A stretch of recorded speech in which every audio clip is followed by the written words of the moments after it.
The expedition vessel Aurelian drifted silently at the edge of a dying star, its fractured light casting long shadows across the cold void. To the coalition of unified systems, this region was forgotten, uncharted, unstable, and devoid of intelligent life. Or so they believed. Commander Threx stood at the observation deck, his multifaceted eyes fixed on the object slowly rotating ahead of them. It was small, barely registering against the star's fading glow, a relic of metal and silence. "Confirm visual," he ordered. A technician's voice crackled through the chamber. "Designation unknown. Structure appears artificial. Origin unregistered in Coalition archives." Unregistered! That alone was enough to shift the atmosphere aboard the Aurelian. In a galaxy mapped for millennia, nothing truly new existed, only rediscovered ruins or forgotten war debris. But this was different. They moved closer. The structure revealed itself as a human outpost, its architecture unmistakable despite the erosion of time. Angular plating, reinforced docking ports, faded insignias etched into the hull, too worn to read but still deliberate. A silence fell over the crew. Humans! A species that had vanished centuries ago, leaving behind only scattered myths and fragmented data. Some believed they destroyed themselves.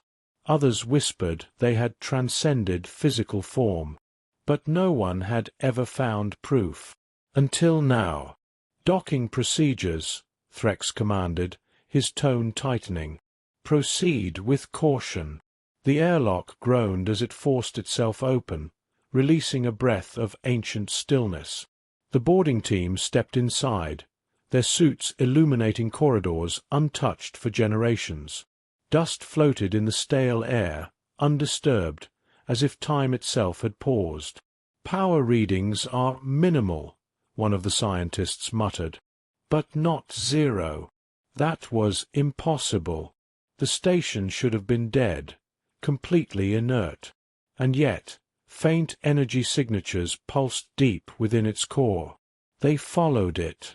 Through narrow passageways and sealed chambers, past remnants of human life, chairs bolted to the floor, shattered screens, fragments of a civilization that once stood among the stars. There were no bodies, no signs of struggle, just absence. Eventually, they reached a chamber unlike the rest. The door resisted at first, as though protecting what lay within. When it finally opened, a cold blue light spilled into the hallway. Rows of containment units lined the walls, each one intact, each one powered. Inside them, suspended in translucent cylinders, was a dark red liquid. The lead xenobiologist stepped forward, her voice barely above a whisper. "Is that—" "Human blood," another finished, scanning the containers. "Preserved." Threx approached slowly, his instincts warning him of something he could not name. The containers were labeled in an ancient human language, their symbols partially degraded but still legible enough to identify patterns, warnings, classifications, designations. "This was intentional," he said. "They left this behind." The xenobiologist initiated a scan, her instruments humming softly. Then she froze. "That's not possible." "What is it?" Threx demanded. She turned toward him, her expression filled with something rare among her species. Fear. "The cells. They're active." Silence crushed the room. "Define active. They're not decaying. They're not dormant. They're functioning, as if they were extracted moments ago." A murmur spread through the team. "That's impossible," someone whispered. "The station was centuries old. Maybe older. Nothing biological could survive that long. Not without advanced stasis fields, none of which were detected. And there's more," the xenobiologist added, her voice trembling slightly. "The cells are adapting. My scanner is registering micro-adjustments in response to the environment, to us. Threx stared at the crimson liquid, his mind racing. Adapting. Not surviving. Adapting. Begin extraction, he ordered, though every instinct told him to leave. Secure samples for transport. As the team carefully removed a single containment unit, the blue lights flickered. Then, for the briefest moment, the liquid inside seemed to move, not drifting, not reacting to gravity, but shifting with purpose. The room fell deathly still. "Did you see that?" one of the crew asked. No one answered, because they all had. Back aboard the Aurelian, alarms began registering fluctuations, energy spikes with no identifiable source. The sample was placed under observation, sealed behind layers of containment protocols. And still, it moved. Not violently, not erratically, but deliberately, as if it were aware. Commander Threx stood before the containment field, watching the faint ripple pass through the dark red fluid. For the first time in his long career, he felt something unfamiliar. Uncertainty. Because deep down, beyond logic and protocol, a single thought echoed in his mind. This was never meant to be found. The Aurelian's central laboratory had never felt so confined. Layers of containment fields surrounded the human blood sample, each calibrated to neutralize biological, chemical, and unknown anomalies. Yet none of them brought comfort. The crimson liquid, suspended in a transparent sphere, seemed active in a way no scan could fully explain. Commander Threx stood behind the observation barrier as the xenobiology team began their work. Initial interaction test, the lead scientist announced. Minimal exposure. No direct integration. A thin filament extended into the sample chamber, carrying a microscopic strand of coalition DNA, standard protocol for cross-species compatibility analysis. The moment it made contact, everything changed. The blood reacted instantly. It didn't resist. It didn't reject. It accepted. The strand of alien DNA was pulled into the liquid, dissolving as if consumed. For a fraction of a second, the sample darkened, then brightened, its internal structure reorganizing at a speed the instruments struggled to track. "Reading spike," a technician shouted. "Cellular activity increasing exponentially." Threx leaned forward. "Stabilize it." "We're trying." The monitors flickered as data flooded in. "It's not just merging," the scientist said, voice rising. "It's rewriting itself. No. It's rewriting the DNA." Within seconds, the filament was no longer alien. It had become something else entirely, something closer to human. The chamber fell silent. "That's impossible," another researcher whispered. But impossibility no longer applied. "Prepare a living subject," the lead scientist said, hesitation breaking under curiosity. "We need to observe full interaction." Threx turned sharply. "You're escalating too quickly." "With respect, Commander," she replied, "we may be witnessing the most significant biological discovery in galactic history." That was precisely what worried him. Still, he gave a single nod. A volunteer was brought in, an augmented Virelian, chosen for resilience. He lay within a secondary containment pod, his body connected to monitoring systems that tracked every neural impulse, every cellular shift. "Beginning controlled infusion," the scientist said. A single droplet of human blood was introduced into the subject's bloodstream. For a moment, nothing happened. Then the Virelian gasped. His body arched violently as the monitors erupted in alerts. Heart rate spiking. Neural activity off the charts. Cells are, by the void. They're regenerating. Before their eyes, Damaged tissue began repairing itself. Scarred areas smoothed. Internal systems optimized. The subject's physiology surged beyond its natural limits. "It's enhancing him," someone said in disbelief. But the improvement didn't stop. The Varelian's breathing slowed, then steadied. His eyes opened, and they were no longer the same. "They've changed," Threx murmured. The irises, once a deep violet, now carried a faint trace of blue, unnatural, unfamiliar. "Subject," the scientist called gently, "can you hear us?" The Varelian blinked. Then he spoke. "I remember."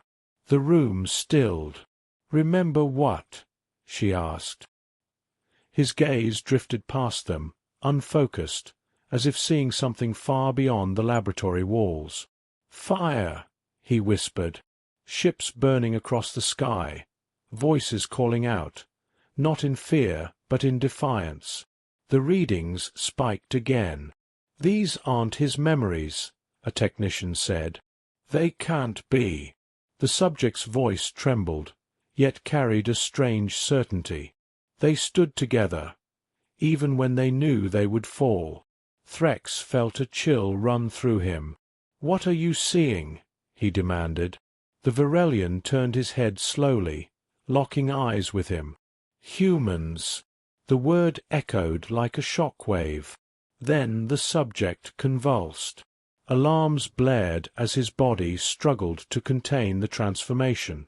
The enhanced systems began to destabilize, fluctuating between harmony and collapse. "Shut it down," Threx ordered. "Purge the sample." But before they could act, the Varelian went still. Too still. The monitors flatlined for a single, terrifying second. Then, a pulse. Not from the subject. From the blood. The suspended sample in the containment field rippled again, more pronounced this time. The liquid shifted, forming patterns, brief, indistinct, almost like shapes. Watching. Learning. Awakening. The subject inhaled sharply, life returning in a violent surge. His vitals stabilized, but something had changed. Not just in his body. In the room. No one spoke as the realization settled over them. This was no longer an experiment. It was a beginning, and whatever lived within that blood was no longer dormant. The Aurelian no longer felt like a research vessel. It felt like a containment zone. Every corridor was locked under emergency protocol. Armed sentries lined the laboratory entrances, their orders clear. Nothing leaves, nothing enters without command authorization. The discovery had already been transmitted to the Coalition, but the response was delayed, fragmented, almost hesitant, as if even they didn't know how to respond. Commander Threx stood in the observation chamber once more, his gaze fixed on the Varelian subject. He was no longer restrained. He hadn't tried to move. Since the incident, the subject had remained seated, calm, breathing steadily, too steadily. His vitals were beyond optimal, locked into a perfect equilibrium no known biology could maintain. "What's his status?" Threx asked. The lead xenobiologist didn't look away from her readings. "Stable. Completely stable. In fact, he's more stable than he was before exposure." "That shouldn't be possible." "No," she agreed quietly. "It shouldn't." Threx stepped closer to the glass. "Subject," he called, "report your condition." The Varelian lifted his head slowly. His eyes, those altered, faintly blue irises, met Threx's with unsettling clarity. "I am functional," he said. The tone was wrong. Too measured. Too precise. "What do you remember?" Threx pressed. The subject tilted his head slightly, as if considering the question from multiple perspectives at once. I remember my designation, my purpose. A pause. And I remember things that are not mine. A ripple of unease passed through the room. Explain. The Varelian's gaze drifted again, distant. I see a world beneath a yellow star. Oceans vast and restless. Cities made of steel and light. His voice softened. I hear voices, billions of them, different, united. The xenobiologist's hands trembled slightly over her console. Genetic memory transfer. But Threx wasn't listening anymore. Why are you seeing this? He demanded. The subject turned back to him, and for the first time, he smiled. It wasn't a Varelian expression. We were not meant to forget, he said. The temperature in the room seemed to drop. Who is we? Threx asked. The subject's lips parted. Then everything went wrong. The lights flickered violently as the containment field around the original blood sample surged. Energy readings spiked beyond measurable limits, cascading across every system in the lab. Field instability, a technician shouted.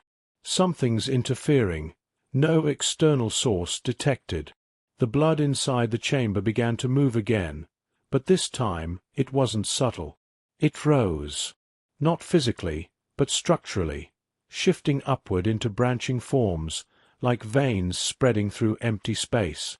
Patterns emerged within it, intricate and deliberate, forming symbols no one recognized but all instinctively feared. Shut it down, Threx barked. We can't. It's overriding the system. The subject stood.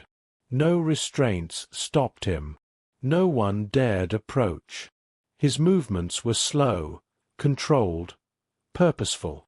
Commander, the xenobiologist whispered, I don't think he's under his own control. Threx's hand moved toward his sidearm. Then we end it now. But before he could act, the subject spoke. Not with strain, not with confusion, with authority. We did not disappear. The words didn't come from his voice alone. They echoed, layered, as if multiple voices spoke in perfect unison through a single throat. Every system in the room froze. Every being inside it felt it. A presence, ancient, watching. The subject's eyes locked onto Threx's. We chose to leave. The blood construct pulsed in response, its patterns shifting faster, brighter, alive with meaning just beyond comprehension. You were not ready, the voice continued. You were not meant to find us. Threx forced himself to stand his ground. What are you? He demanded. The subject took a step forward. I am a fragment, it replied. A memory, a warning. The lights cut out for a split second. Darkness swallowed the room, and in that instant, everyone felt it. Not fear, not pain, but awareness, as if something vast had just opened its eyes. When the lights returned, the blood had settled. The containment field stabilized. The subject stood motionless once more. Silence consumed the lab. No alarms. No movement. Just the echo of those words lingering in the air. You were not meant to find us. And deep within the Aurelian systems, something new had begun to awaken. The message spread faster than light. Not through transmissions, not through data streams, through systems. Across the Aurelian, consoles flickered to life without command. Locked archives opened. Dead channels activated. Symbols, ancient, human, flashed across screens in silent sequences no one aboard could translate, yet every system seemed to understand. Commander Threx stood at the center of chaos, watching order unravel. Report, he demanded. A navigation officer turned, panic breaking through discipline. "We're receiving signals, multiple origins. No, not receiving, triggering. Systems across the ship are responding to something internal." "That's impossible," Threx snapped. But impossibility had already become irrelevant. "Coordinates appearing across all displays," another crew member shouted. "Repeating patterns, star maps." Threx moved to the nearest console. The galaxy unfolded before him, not as the Coalition had charted it, but as something far older. Points of light ignited across unknown sectors, forming a network that pulsed with quiet intent. "These aren't random," the xenobiologist said, her voice tight with realization. "They're connected. This is a system. A sequence. A sequence for what?" She hesitated, then whispered, "A recall." The word hit harder than any alarm. Before Threx could respond, the ship shuddered violently.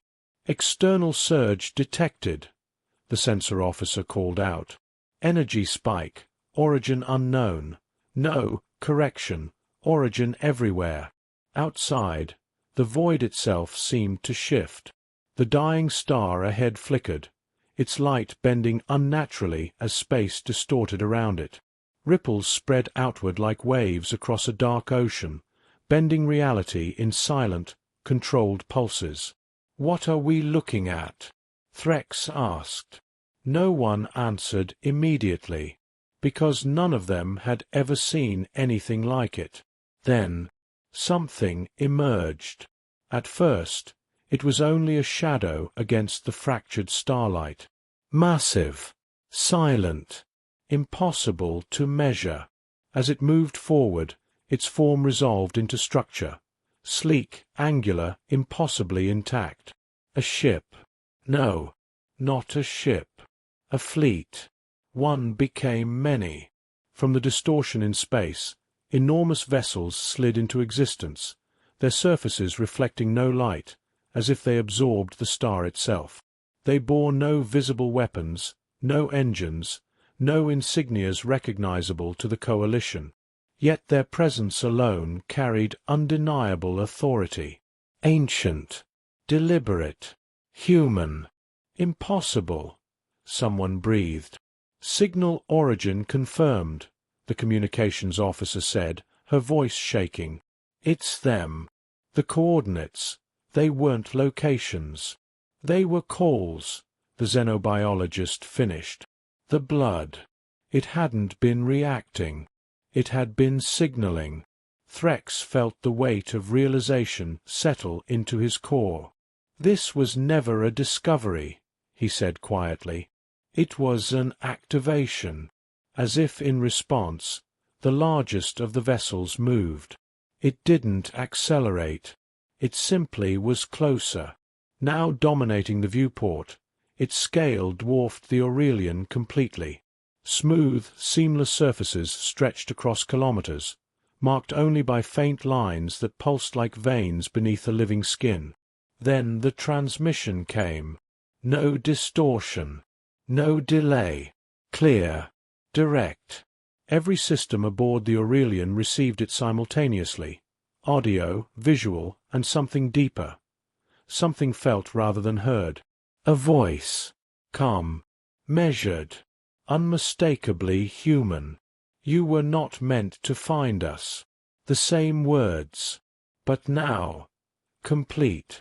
Threx stepped forward, forcing himself to respond. "This is Commander Threx of the Coalition vessel Aurelian. Identify yourselves." A brief pause followed. Then, "We are what remains." The words carried no threat, no emotion, and somehow that made them worse. "You disappeared," Threx said, "centuries ago. The galaxy believed you extinct." Another pause. Longer this time. "We left." The ship pulsed faintly as the voice continued. "We observed. We waited. The displays around the bridge shifted again, showing flashes, worlds burning, fleets clashing, civilizations collapsing under their own weight. Wars. Endless wars.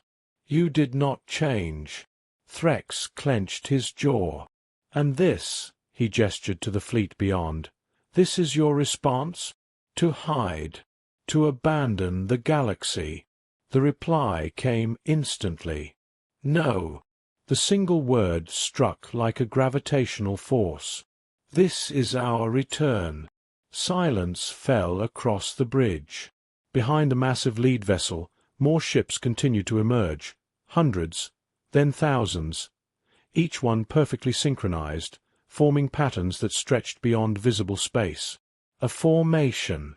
No, an order. And the blood? Threx asked, his voice steady despite the storm inside him. What was its purpose? For the first time, there was a trace of something in the response. Not anger, not pride. Something colder. A key. The word echoed through every system. A memory. The images shifted again, now showing humans standing together, outnumbered, outmatched, yet unbroken. A test. Threx's breath slowed. And we failed it, he said. The silence that followed was answer enough. Then the voice spoke one final time. You awakened us. Outside, the fleet moved as one. Not attacking. Not retreating. Positioning. Preparing. And as the dying star's light dimmed further beneath their shadow, a realization settled over every being aboard the Aurelian. Humanity had not returned to reclaim the galaxy. They had returned to judge it. The galaxy did not sleep that cycle. Across thousands of systems, coalition relays lit up with a single, undeniable truth. Humanity had returned. Panic spread faster than any fleet could travel. Governments fractured under the weight of uncertainty. Military leaders scrambled to mobilize defenses against an enemy they did not understand, and one they instinctively knew they could not defeat. Because the human fleet did not advance. It simply appeared. Above core worlds. Along trade routes. At the edges of disputed territories. Silent. Unmoving. Watching. Waiting. Commander Threx stood on the bridge of the Aurelian, now surrounded, not by hostile vessels, but by an overwhelming presence. The massive human ships held their positions with perfect stillness, their dark surfaces reflecting the faint glow of distant stars. They're not attacking, one officer said, voice strained. No weapons locks. No energy build-up. They don't need to, Threx replied quietly. A transmission request pulsed across the console. Incoming. Direct. He hesitated only a moment before accepting. The bridge lights dimmed as the projection formed, a figure taking shape at the center of the room. Humanoid. Human. But not entirely. Solid. Its features were indistinct, shifting subtly as if composed of layered identities. A composite. A representation. Or something more. Commander Threx, it said, its voice calm and clear. You will speak for your people. It wasn't a question. Threx stepped forward. If this is judgment, then speak it. The figure regarded him in silence for a moment. Then the galaxy unfolded around them, not as it was, but as it had been. Worlds consumed by war. Civilizations rising only to collapse under greed, fear, and endless conflict. Species exploiting weaker ones. Empires expanding without restraint. The projection shifted again. Now, humans. Not conquering. Not dominating. Standing. Defending. Falling. Long ago, the figure said, we faced the same path. Images flashed. Human fleets outnumbered, human cities burning, human voices united in defiance even as defeat became inevitable. We chose to change. The projection dissolved, replaced by the image of the abandoned outpost. The blood, the moment it was found. We left behind a part of ourselves, it continued, not to preserve our power, but to test yours. Threx's chest tightened.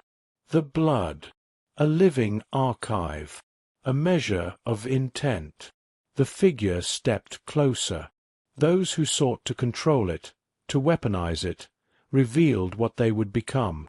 The laboratory, the experiments, the Virelian subject, all of it, seen, judged. And those who hesitated, the figure added, who questioned, who chose restraint. Threx realized then. It had been watching from the beginning. Not just the blood. Everything. This was never about survival, he said slowly. It was about worth. The figure inclined its head slightly. Correct. Silence stretched across the bridge. Then Threx straightened. So what happens now? For the first time, the figure's form stabilized, its features becoming clearer, more defined, more human. We offer you a choice. The stars beyond the viewport dimmed as the human fleet shifted, subtly, but with purpose. Not aggressive.